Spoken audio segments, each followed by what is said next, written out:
Hey, family, the team and I are thankful that you are watching our episode today. If you love what you hear, please subscribe to our channel below. We launch episodes every first and third Wednesday of the month. Come and join our community. Let's learn and grow together. Peace.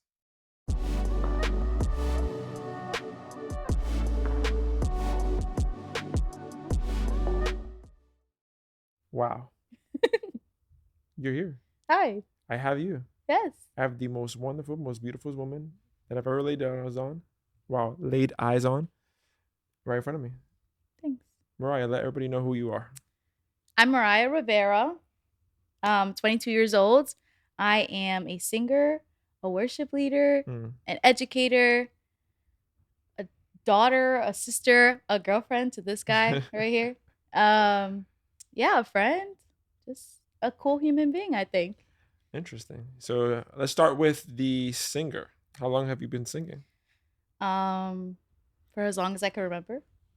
How long is that? Because no one knows how old you are. I mean, I think I can remember till about like 4 years old. I think that's how far back my memory goes. But What keeps you to sing? Because I know how people grow up, and there's definitely, you know, puberty happens, and you have to your voice changes. What keeps you singing so today? I've always had like this dream of being like this great singer. And I definitely feel like I've never gotten there. So just the constant like push of wanting to be better, despite like my voice changing or the failures or any of those things, like just Yeah. keep pushing. And I enjoy it too. Like I wouldn't keep doing it if I didn't enjoy it. Who is your favorite singer? Who is your favorite singer? That's hard because I have a lot. Like it changes all the So time. let's stick Like pick with a genre. yeah. And then That's I where can help exactly you. was gonna go. Yeah. Let's go with R&B or R&B, pop. Let's go with pop first. pop, Ariana Grande, What's your favorite song from her? all of them. All of them? You I have to pick can't one. pick. You have to pick one. Oh my goodness. I like her old stuff. Mhm. So maybe like Moonlight. I like that song. I wish I knew Moonlight, but I don't know Moonlight. Yeah. But we're here now. Anyway, so R&B, we did that. We did pop just now. Do you like anything in hip hop? No. That's What not my style. about contemporary, Christian music? Who would be your favorite group? Let's Group? go with group. Okay, group. There's not really a lot of Upper artists. Room. Upper Room? Y'all have my heart. Upper That's Room. that's my playlist every morning. Yeah. I wonder why. Just be having me a wreck all the time. Be sobbing like, oh my gosh. So then you said your sister, your daughter. How many of you guys are there? There are 5 of us in total. So 5 siblings, correct? Yeah. And so that means how many are in the house? 7. 7. Plus my dog, which is 8. She's a part of the fam. Shout out to Beeps. Beeps, if you're watching. Shout out to you. My sweet girl. So there's 7 of you guys in a house. Yes. How was that like growing up with 7 people in a home? Because I come from 3. Yeah. It was my mom, myself. No, actually, perfect English language. My sister, my mom, and myself. And I still felt like there was a lot going on. Now I can imagine 7 people in a home. That's crazy. 7, yeah. How was that like for you? It was never boring. I'll tell you I that. believe that. Never quiet. Mm-hmm. Coming from like a Hispanic big family, it's always going, a lot of drama, but a lot of love at the same time. Like no matter how crazy things get, like we always love each other and we're Yeah. like we're ride or dies like for each Yeah. other. But also growing up, aside from it being 7, at one point there were like 9 people in a 3-bedroom projects apartment. So honestly, never like felt bad. It Yeah. always felt like my whole family's It's here. normal, Like yeah. it was like It's normal. accessible. Like oh, my grandma's right in the next room, or my Yeah. titi's right there. So I just thought it was just fun. I don't know, but like the older I get, the more I'm like I need space because yeah, it's a lot. I totally understand. And then now you guys are not in that apartment anymore. So, and you're using a house. Praise God. Can you tell us a little bit of that story? Just the whole thing. You can give as much as you want. Correct. Yeah, so God is good. Let me start by saying that. Amen. My parents have like prayed and they were just fasting and sacrificing for us my whole life. They always stood firm on the promise that God was going to bless them with this big house. Yeah. And no matter how many times people were like, you're crazy, like, look at your financial situation. My parents were young when they had all of us. Like, they were in their 20s. They were like my age when they had 3 kids. Like, I can't imagine myself with 3 kids, so let alone in their position. But they stood firm on that promise, even when us growing up, we're like, is that really going to happen? One day in 2020 during the pandemic, when everyone was struggling financially, God showed up and did his thing and was like, here you go, here's the promise. And I actually had a dream about it before they went to see the house, and so it was just like all confirmation. And yeah, it was crazy. How did that dream look like? It was very detailed. Like, it was me walking in a house, and like all of our pictures were all on the wall, I remember. And just like most details, like the bathroom and like I think it was like the bedroom, I remember. So then when my parents had seen the house, and they came back and showed us pictures and videos, I like started bawling because it was like exactly what I had dreamt the night before. Yeah. And they thought I was crazy when I told them the dream, because they were just like, okay, because I said it was in a field and they didn't understand. They were like, we're not gonna live in the middle of nowhere. But we ended up moving to, I feel like, the middle of nowhere, and we do have a field in our backyard. So yeah, that is sick. I remember you told me that story, and I remember I was there when everything was going down, like not there physically, but part of your life, and how you were explaining that dream to me before this happened, and then you told me exactly what they saw, and I was like, wow, that's something you can't make up because it happened before it happened. Yeah. Like today is not today, you know. Side joke. And it was a month ago. So yeah, it's definitely crazy how that all worked out. Now I want to go to your educator now. Yes. Right. Did you always want to be an educator? Yes. Ever since I was younger, I did. Hit some bumps along the road. And so really quick before you continue, I know I'm cutting you off. How old are you? I'm 22. I'm 22. Okay, so now there's a little backstory of how long you've probably been dealing with education. Continue. So, I literally remember being in like 2nd grade on career day, and dress up as whatever you want to be in life. So everybody was like a police, astronaut, and I was my teacher. Like I was dressed up in like her pencil skirt and like the little blouse, as like a 7-year-old, and I was like, I wanted to be a teacher. That was all the way up until like 8th grade, I want to say. I taught my class in 8th grade. This is middle schoolers. And I was very discouraged because my class did not listen to me. And I was like, I'm not going to be a teacher anymore. Forget this. No. You know what's funny? At that age, I wanted to be an undercover cop. I remember in church that I was in, we had these costume parties. We used to call them, it was Elohim, I think it was called those days. I don't know why they called it that, but yeah, it was called Elohim. To glorify to change the Halloween, sanctify it. Whatever they want to do to celebrate Halloween, right? No, none of my business. And they had the kids dress up as with costumes. And for me, I wanted to be an undercover cop, but I didn't like costumes either. The only costume I ever did, shout out to Bible Man if you're watching this, was a Bible Man character I wanted to play out. And then I decided not to do that anymore, and then we wanted to do undercover cop. And literally just so I didn't have to wear I only did that so I didn't have to wear a costume. So I literally wore regular clothes, and I wore a belt around me, like a waist belt that you buy at the deli grocery store. Like, if you ever been to the hood in the Bronx, they have those like $5 toys in the top, and you put the belt on top around you. And that was my costume. I was an undercover cop. People were like, James, why are you not dressed up? I'm like, I am. I put it like this, and I had my belt. I'm glad you didn't do that. Oh, I wanted to be a cop a long time until like high school, and that was done. So you understand like the getting the dream, wanting the dream, and then you're like, nah, I'm good. So I threw that out the window. Yeah. And then wanted to be like a singer, like a pop star. Yeah. I went to a performing arts high school, and then I realized I wasn't making money that way. Like, going that route, it was like not for me. Yeah. Then I wanted to do nursing. Went to college for nursing. Then I was like, you know what? Let me just be a doctor. Like, literally, that was my mindset. Wow. Like, let me just be a doctor.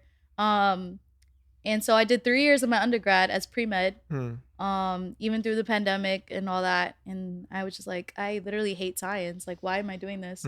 Um, and yeah, and then I switched, and I always loved working with kids, like always have. Yeah. In my old church, they used to call me the baby whisperer, the child whisperer. Like every problematic child that they had, they Yeah. were like, "Here you go, Mariah. Like you come in and you save the day." And it was just like a grace that God really put on my life. Mm-hmm. And yeah, and then one day recently, I was just like, I remember how much I love working with kids, especially in a school. Yeah. And my current job really helped me find my love again for like wanting to be a teacher. Good. So So when you were doing nursing, wanting to be a doctor, why do you think you stood there so long? That's 3 years. yeah.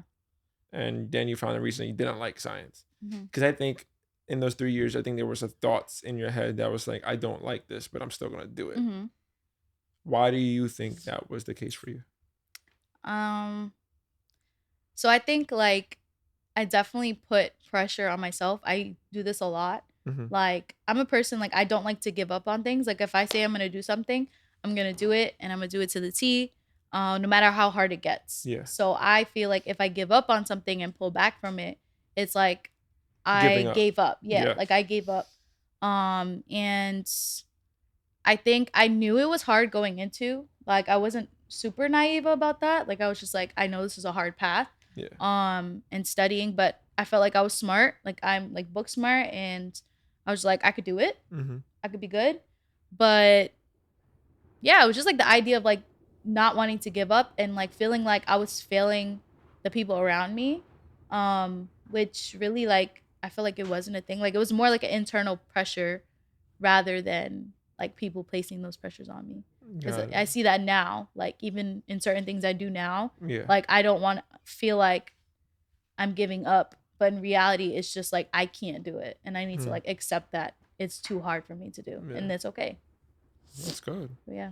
So when you face, I think even people watching, like we do face those hard times, those times where we feel like we can't do certain things, but there's one side where, hey, it's not for you because you tried it so many times, it's just not working. Yeah. Where you have to be like, all right, we might have to change gears.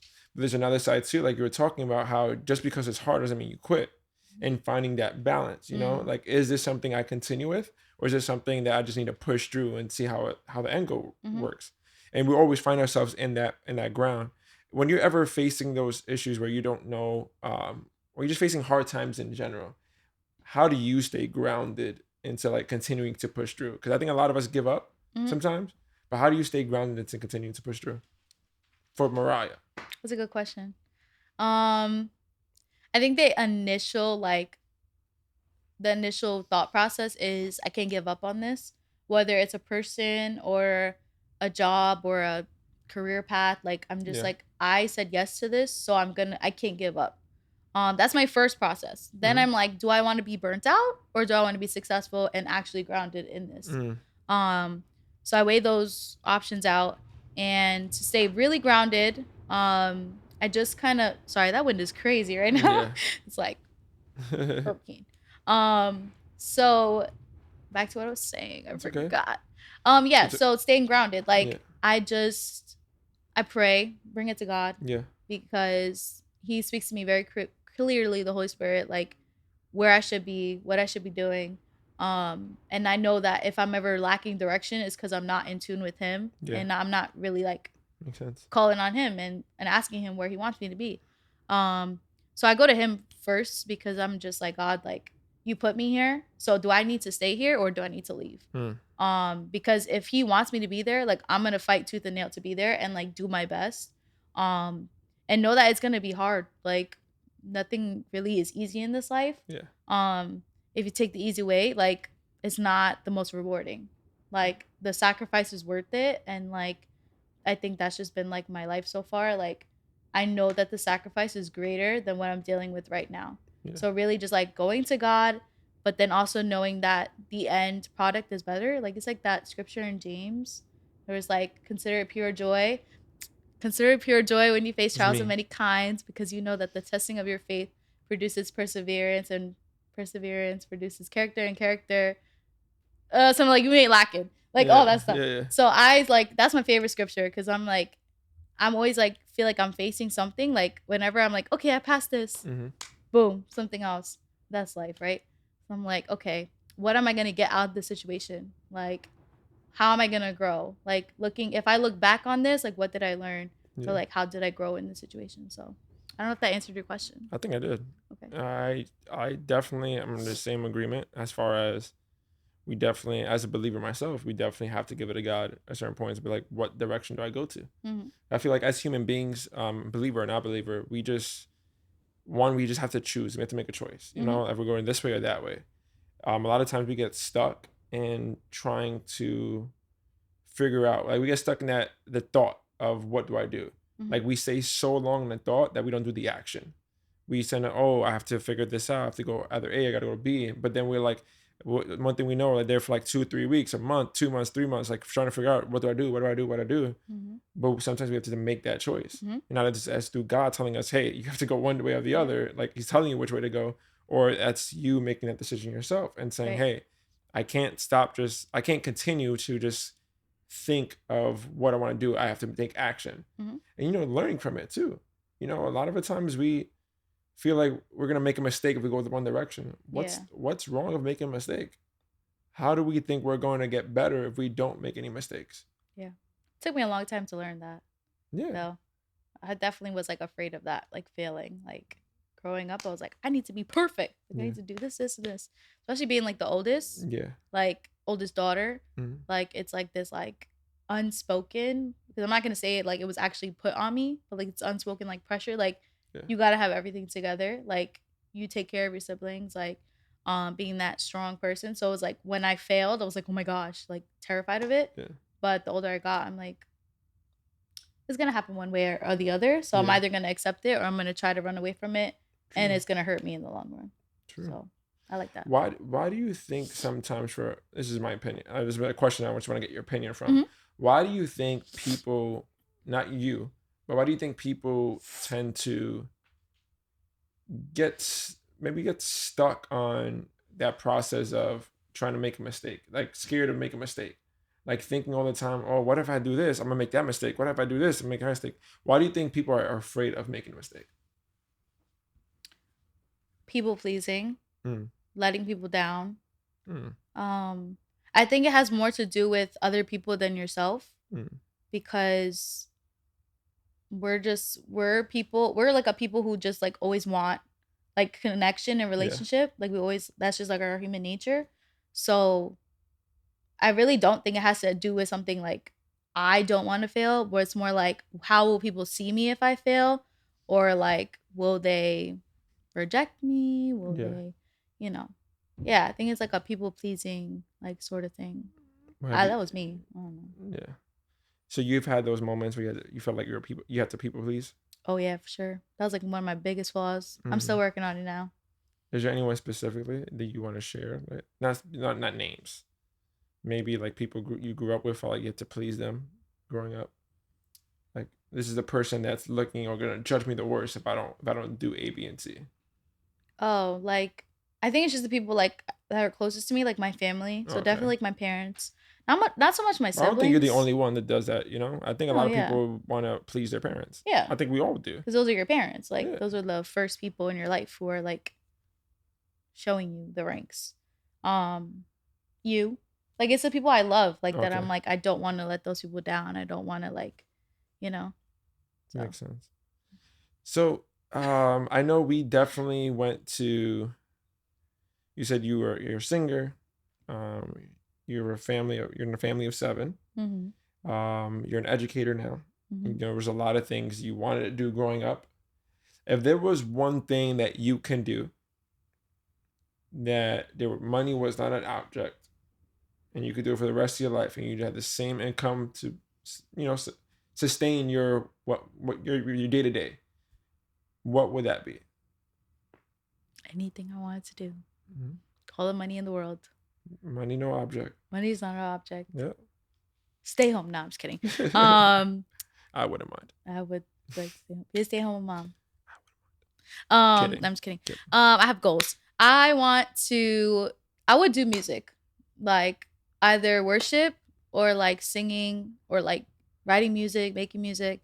I just love like collaborating with other people. Like I think I find so much joy with like having worship moments with my friends, or Yeah. like even just in church, like maybe even full-time ministry, like just really pouring into people and like talking with them, and yeah, like doing like what, like that sort of it, like that gift that God gave me, but then like giving it back to him, and Yeah. like just working with others. I feel like that would be really dope. Mm. You know, for me, if I were to do anything What would and you do, money James? was not an object, I'd like to know. what would I do? I think I'll do this. I think just talk to people every day. Like I this? not yeah, like if I can get paid just to talk to people and like hear their response. It's not me being on a stage and Therapist? doing all the talking. Yeah, I think maybe Like like a being like a podcast. therapist? I don't know about a therapist because a therapist, I know someone. It's funny because I know you brought that up for a reason. Yeah. Recently I had people who came. I was helping my mom. People were fixing my mom's apartment, Mm-hmm. and the two guys that they were plastering the bathroom. They were like really cool dudes. They were just asking me because I had my computer. I was waiting for them to come in. It was in the morning, so they thought I worked from home. I was like, no, I don't work from home. I'm getting into IT soon, but um, now I don't work from home. But I do start a podcast. So I was telling them about the podcast. So then they just started ranting about their lives. Like, I know Yeah. my friend my brother-in-law is in IT, and then they were there for 2 days, not in a row, but they came the next day, and then the guy was asking me, he's like, "Hey, I know you do a podcast. Have you thought about being a therapist?" And I was like, honestly, never kind of like thought about it. Mm-hmm. But then I was thinking about it before I responded to him, and I was like, I like to help people, but I like to be physically present, like being involved as far as, let's say if someone says I'm going through something, like so there are family members in the hospital. I want to be with you in the hospital, making sure you get through it. Yeah, what you But mean. as a therapist, you just can give advice and just listen to Yeah. them, and you have to make it professional. Like Right. whatever's going on in their lives, you can only respond to it, give them advice about it, Mm-hmm. or just listen to them vent about what's going on. But for me, I like to be present. And I don't know if I can hear so many people's situations and not help them Yeah. more than just my words. Like physically be Like there. my and action, like, my yeah. actions speak louder than words. Yeah. So I don't know if I would ever be a therapist, but just like Pastor. a pastor? Only God. I'm not going after that. Just talking to people and just, getting paid for it, and just Come on, I just somebody. like being around people too, I Yeah. like talking to people. I like hearing people's thoughts, and it makes me challenge my own thinking, Mhm. because, I'm not the best person everywhere, ever. Mhm. But yes, I do have this question. Okay. So I started doing this thing with on my previous episode with Jordy, Okay. that I had him ask the next person coming up this question. Okay. So you will have to come up with your own question at the end of this for my next guest that I have on. Okay. So Jordy's question was, who are you most thankful for that invested in you? You can take a few seconds. We're going to have Jeopardy music playing right now.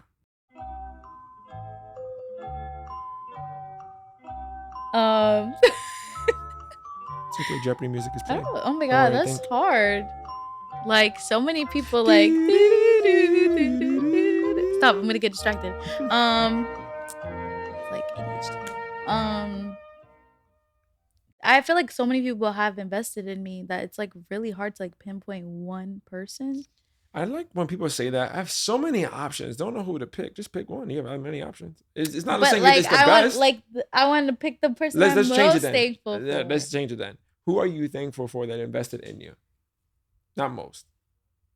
So you don't have to pick the best one and make that make it like a hierarchy for it. Just anybody. Okay. I'm gonna say off the top of my head the first person I'm thinking about. So one of my best friends, Michelle. Shout out to Michelle. Michelle Marie, follow her.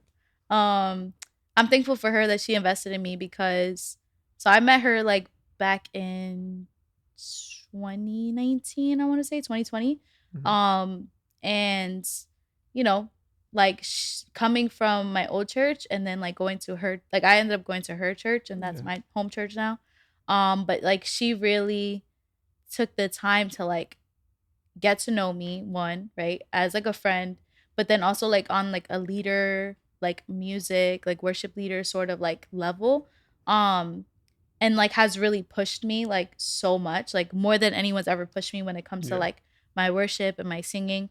And yeah, I'm like really thankful for her because I don't know where I would have been like in a span of 6 months. Like the way that I have just even seen my own growth. Like I know how people have told me, but like seeing it in yourself, I feel like it's a whole nother aspect, I feel like. So yeah, I just feel like she didn't need to do that.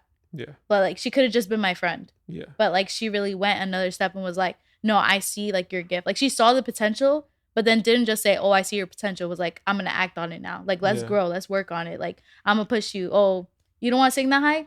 I don't really care. Like you can do it, so let's do it. Like pushing me out of my comfort zone, which I really needed because I'm a person where I'm gonna play it safe. Like, and she really pushed me. So I'm thankful for her. Thankful for you, girl. I think a lot of us need that. A lot of us need a good circle or people around us that push us to be better. You know, we can have people that just are yes people to us. You know, like, yeah, man, it's a great idea. Yeah, you can do that. Oh, it's too hard for you. Don't worry. Don't do it, man. It's all right. Yeah. But we do need those people to be like, nah, you can do it. Yeah. You know, you could push through. You know, this podcast that I started, I was just a vision. And I had a good circle around me that pushed me to like, no, this vision is a beautiful vision. And let's put it together and make something happen. Only way I can have this podcast is because the circle I had around me. That's why I tell everybody, you have to choose your circle wisely. If there's some people that are being more negative than positive, you may have to accept the fact where you need to cut them out. Yeah. You just have to. Not saying you completely ignore them for the rest of your life, but bad company corrupts good character. Yeah. And it's just a fact. So really few more questions I want to ask before we end this. So what is the question that you want my next guest to answer? You can look at the camera while you ask it so they can see you. I don't know. I'm trying to remember. Okay. I guess like going from just the whole aspect of like people pleasing and like what you want to do and all that. How do you overcome imposter syndrome? Like everyone talks about this in like society and media, like imposter syndrome. Like how do you overcome it? Because everyone's different. And have you overcome it? Because it's hard. That's a good question. Wow. I might need somebody else. I might need you on this podcast asking these questions. That's interesting. I learned from the best. Oh, from me? Thanks. And then what is one piece of advice you would give to anyone like in our 20s or people coming into their 20s? What is one piece of advice that you learned so far that you would like to give to them? Advice? Oh my gosh. You ask really good questions. I just want to say that. I try my best. You make me think. Thank you. He has made me think for the past 4 years. It's a lot. So advice. I'm gonna just like think of like everything we spoke about. Wow. You have to like edit this out. I'm gonna sit here for a while like thinking. What is something you learned in the past year that you want to share with them? That's more narrowed down. Thanks. The past year, you have to take a step of faith, whether you're a believer or you're not. Like you can have an idea, but if you don't act on it, you're never gonna see anything. I've learned that in the past year. Like this past year has literally just been like taking steps, applying to that job, or you know, saying yes to a opportunity in my current job or leaving a job, like all those things that you have to take the step, because if you don't take the step, then you're never going to see the fruit of it at all. So that's good. All right. So everyone, this is the most important question. Oh no. Everyone who's watching. If you guys don't know, all these are important questions. This is the most important one. Like there's no other question more important than this one. I feel like it's gonna be crazy. You guys see this? This is the question that's coming. The anticipation that you're feeling right now, listening to this podcast, is building up within you. What is wrong with you? Because you want this question. I want the question. I know you want it. But we're gonna wait in anticipation for this question. Thank you. Are you ready? Yeah. Mariah? Yes. Will you be my Valentine? Oh, yes. That's it, boys. We're done. We are out of here. That's it.